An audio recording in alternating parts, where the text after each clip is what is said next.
President Trump moments ago saying the U.S. blockade of the Strait of Hormuz will be... After 21 hours of talks with Iranian representatives, Vice President J.D. Vance... በአስፈሪ ወጥመድ የተሸበበው የመካከለኛው ምስራቅ የሰላም ጥረት ከመሞት መሰንበት እንዲሉ ዓለም በጭንቀት አይን የምትመለከተው የመካከለኛው ምስራቅ ጉዳይ ዛሬም የዜና አውታሮችን አጣቦ ይገኛል። ጭራ ሲቆርጡት ይበዛል እንዲሉ አንዱን ግጭት እና ብርድ ሲሉ ሌላኛው የገነፈለ ቀጠናው የዲፕሎማሲ ሽኩቻ አውድማ ሆኗል። ዛሬ በአሜሪካ በኢራን በፓኪስታንና በእስራኤል ዙሪያ የሚሽከረከሩ እጅግ አንገብጋቢ መረጃዎችን ይዘን ቀርበናል። በመካከለኛው ምስራቅ ያለውን ውጥረት ለማርገብ የሚደረጉ የሰላም ጥረቶችንም የተመለከተ ጉዳይ እናነሳለን። ለቻናላችን አዲስ ከሆናችሁ ላይክ እና ሰብስክራይብ በማድረግ እንድትወዳጁን እንጠይቃለን።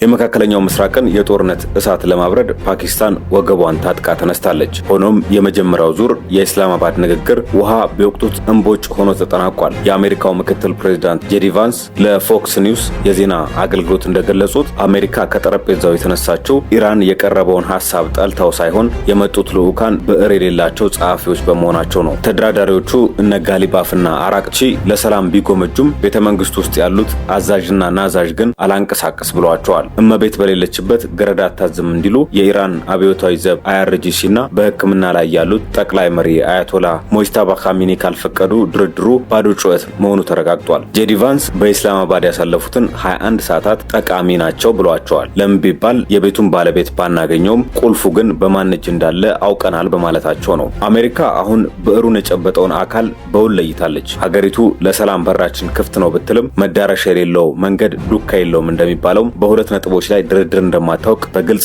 አሳውቃለች። አንደኛውና ቀዳሚው ጉዳይ የሆርሙዝ ሰርጥ ነው። ይህ ግዙፍ የዓለም ንግድ የደም ዝውውር መስመር ሌላ ሁሉ ቢቀር ለዝንብ እንኳን ክፍት መሆን አለበት ባይናት። የኒውክሌር መሳሪያ ጉዳይ ሌላኛው ነው። እሳትና ጭድ እንደሚባለው ኢራንና አቶሚክ መሳሪያ በፍጹም ሊገናኙ እንደማይገባ በአሜሪካ አቋም ተገልጿል። ይህም ሆኖ ድርድሩ ሳይሳካ ተጠናቋል። ፓኪስታን ሁለተኛ ዙር ድርድር እንዲጀመር የሰማይና ምድር ጥረት እያደረገች ነው። ዓለም እፎይ ለማለት የኢራንን ውሳኔ እየጠበቀች ቢሆንም ውጥረቷ ግን እንደ ሸረሪት ድር እየተወሳሰበ ነው። ኳሷ አሁንም በኢራን ሜዳ ላይ ናት። አሜሪካ ደግሞ ብዕሩን የጨበጠው አካል ፈርሞ እንዲመጣ ትጠብቃለች። ውሸት ቢደራረብ እውነት አይሆንም እንዲሉ ግልጽ የሆነ የሰላም ስምምነት እስካልተፈረመ ድረስ ቀጠናው አሁንም በጋለ ብረት ላይ እንደቆመ ይቀጥላል። ለመሆኑ የኢስላማባዱ ድርድር ለምን ውሃ በላው? ብዙዎች ተጀመረ ሲባል ያለቀው ይህ ድርድር ለምን ሳይቋጭ ተበተነ የሚል ጥያቄ እያነሱ ነው። የቤት ባለቤት በሌለበት ግብዣ ባዶ ነው እንደሚባለው የኢስላማባዱ ስብሰባ ለውድቀት የተዳረገው በቴክኒክ ችግር ሳይሆን በባለቤትነት ጥያቄ ነው። እንደ ጄዲ ቫንስ ገለጻ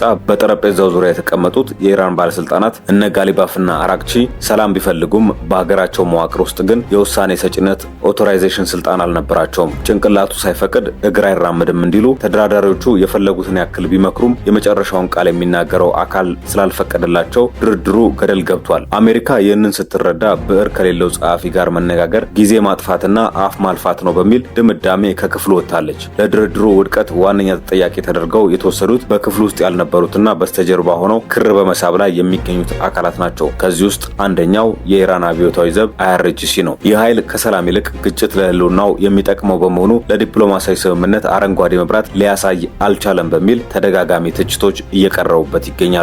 ሃይማኖታዊ መሪው አያቶላ ሞጅተባ ካሚኒ ሌላኛው ናቸው። አዲሱ ጠቅላይ መሪ በአሁኑ ወቅት በሕክምና ላይ መሆናቸው ቢነገርም የመጨረሻው ቃላቸው በእርሳቸው እጅ በመሆኑ ተደራዳሪዎቹ ያለ እርሳቸው ፈቃድ አንዲት መስመር መፈረም አልቻሉም ተብሏል። ለዚህ የሰላም ጥረት መክሸፍ ታሪክ ማንን ተጠያቂ ያደርገዋል? እባብ ለውሃ ሰው ለሰው እንዲሉ በመካከለኛው ምስራቅ ለሚታየው ቀውስ ተጠያቂነት እንደያሰላለፉ ይለያያል። ኢራን በአንድ በኩል ዩራኒየም ማበልጸጌን ለ5 ዓመት ላቆም በማለት የሰላም መልእክተኛ ለመምሰል ብትሞክርም በሌላ በኩል ግን ብዕር የሌላቸውን ሰዎች ወደ ድርድር በመላክ የጊዜ መግዣ ስልት ተጠቅማለች የሚል ወቀሳ እየቀረበባት ነው። ውሃ ሲወስድ እያሳሳቀ ነው እንደሚባለው የቴህራን ሁኔታ የአሜሪካንን ጥርጣሬ አባብሶታል። ለአካባቢው ሰላም እንቅፋት ተደርጎ የሚጠቀሰው ሌላው አካል ሄዝቦላ ነው። እስራኤልና ሊባኖስ ለመነጋገር ጫፍ ቢደርሱም ሄዝቦላ ድርድሩን አልቀበልም በማለት በሩን ዘግቷል። እናት ትሙት አይባልም ሐዘን አይወጣም እንደሚባለው ሄዝቦላ በሊባኖስ ውስጥ ያለው ተሰሚነት የሰላም ንግግሩን ሽባ አድርጎታል። አሜሪካ የ20 ዓመት እገዳ ካልተጣለ